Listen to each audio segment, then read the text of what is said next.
Drivers still have to watch out this week for some very icy conditions. Fox 43's James Corrigan live in York County tonight. He's got a look at conditions in neighborhoods and what you need to watch for. James?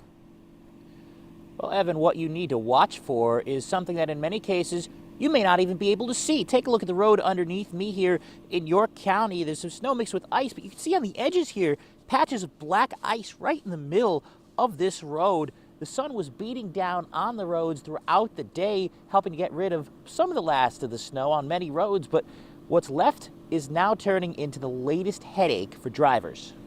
The snow may no longer be falling, but that doesn't mean the dangerous conditions are over, as bitter cold means the leftover snow and water could freeze and present a whole new challenge to drivers. The bad part's going to be the roads are going to ice up. Duane Hagelgans coordinates emergency management for Manor Township and Millersville in Lancaster County and says tonight may be a perfect storm after the storm when it comes to creating icy conditions on the roads. The roads are all wet, and because they're wet, as the temperature goes down, the wind picks up.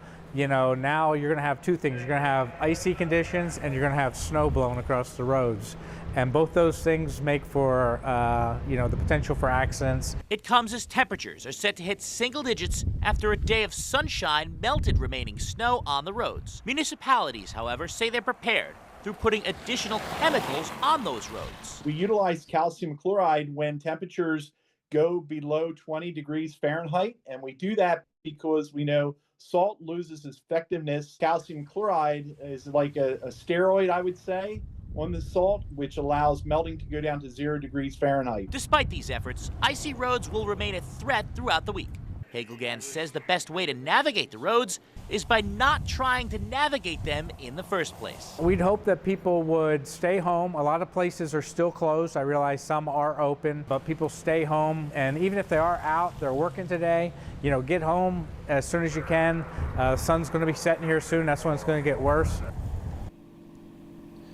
Now, the good news is that call has largely been heeded. Municipalities say they didn't receive a lot of emergency calls during the storm yesterday, largely because people were at home, of course, on a Sunday. That's largely been the case as well today, with many businesses closed, with all the schools essentially off today. But for those of you who had to drive into work and have to drive back tonight or throughout the week during these bitter cold temperatures, be sure to come back with a little bit of caution.